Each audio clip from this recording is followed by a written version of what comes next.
ओम नमो नीलकंठाय। दोस्तों, आप सभी का मेरे YouTube चैनल पर हार्दिक स्वागत है। आज के इस वीडियो में मैं आपके लिए लेकर आई हूँ गुरु प्रदोष व्रत की कथा। तो आइए दोस्तों, सुनते हैं ये कथा।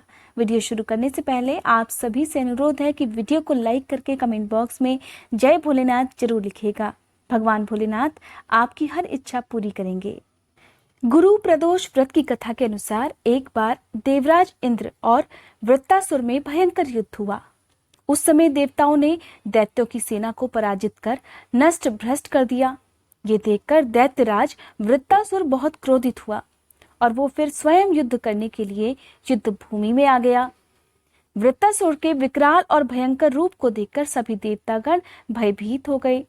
इस प्रकार सभी देवतागण देवराज इंद्र के परामर्श से देवगुरु बृहस्पति के पास सहायता के लिए पहुंचे। देवगुरु बृहस्पति वहां पर प्रकट हुए और बोले, पहले मैं आप सबको वृत्तासुर के पूर्व जन्म की कथा सुनाता हूँ। और तब गुरु बृहस्पति ने वृत्तासुर के पूर्व जन्म की कथा बतानी प्रारंभ की। उन्होंने कहा, वृत्तासुर बहुत ही तपस्वी और कर्मनिष्ठ था। वृत्तासुर ने गंधमान पर्वत पर कई वर्षों तक लगातार महादेव की घोर तपस्या की और फिर उन्हें प्रसन्न किया।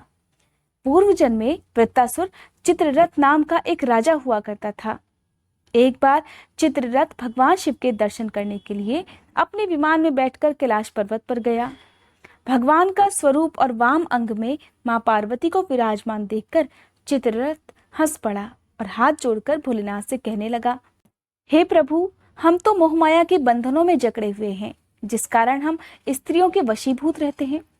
किंतु देवलोक में ऐसा कहीं देखा नहीं गया कि कोई स्त्री सहित सभा में बैठा हुआ हो। चित्ररथ को हंसता हुआ देखकर भगवान शंकर भी मुस्कुराकर कहने लगे, हे राजन, मेरा दृष्टिकोण सबसे अलग है। मैंने तो मृत्युदाता कालकूट महाविष का पान किया है, फिर भी तुम साधारण मनुष्यों की तरह मेरी हंसी उड़ा रहे हो। राजा चित्ररथ की ऐसी बात सुनकर मां पार्वती को बहुत क्रोध आ गया और वो चित्ररथ की तरफ देखते हुए बोली, दुष्ट, तूने मेरे सर्वव्यापी महेश्वर के साथ साथ मेरा भी उपहास उड़ाया है। आज मैं तुझे ऐसी शिक्षा दूंगी कि कभी तू अपने जीवन में फिर संतों का उपहास करने का दुस्साहस नहीं कर पाएगा। मेरा श्राप है, अब तू दैत्य स्वरूप धारण कर विमान से नीचे गिरे। मैं तुझे श्राप देती हूँ कि तू अभी पृथ्वी लोक पर चला जाए। इस प्रकार देवी पार्वती के श्राप देते ही राजा चित्ररथ उसी पल विमान से गिरकर राक्षस योनि को प्राप्त हो गया और इस प्रकार महासुर के नाम से प्रसिद्ध हुआ। फिर त्वष्टा नामक ऋषि के श्रेष्ठ तपस्या करने से उत्पन्न होकर वृत्तासुर बना। फिर बृहस्पति देव ने देवताओं को बताया कि वृत्तासुर बचपन से ही शिव भक्त रहा है, इसलिए अगर उसके विकराल रूप से बचना है तो आप सभी को महादेव की भक्ति करनी होगी और उन्हें प्रसन्न करना होगा, जिससे भगवान शिव प्रसन्न होकर वृत्तासुर के संहार का आशीर्वाद आप सभी लोगों को प्रदान कर सकते हैं। इसके लिए आप सभी को गुरु प्रदोष का व्रत करना पड़ेगा। गुरु प्रदोष व्रत करने के साथ साथ प्रदोष काल में पूजा करके भगवान शिव को प्रसन्न करना पड़ेगा। और फिर इस प्रकार देवराज इंद्र और सभी देवतागणों ने मिलकर गुरु प्रदोष व्रत किया, जिससे भगवान शिव प्रसन्न हुए और फिर उन्होंने सभी देवतागणों को आशीर्वाद दिया कि वे वृत्तासुर पर विजय प्राप्त कर लेंगे।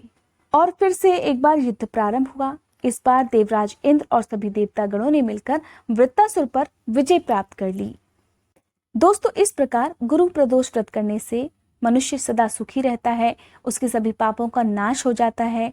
अगर कोई सुहागिन स्त्री इस व्रत को करती है तो उसके पति पर छाया संकट दूर हो जाता है और उसके पति की आयु भी बढ़ती है। कहते हैं कि गुरु प्रदोष का व्रत जो भी भक्त पूरे विधि विधान से और जिस भी कामना को लेकर करता है, भगवान शंकर की कृपा से उनकी सभी मनोकामनाएं पूरी हो जाती हैं।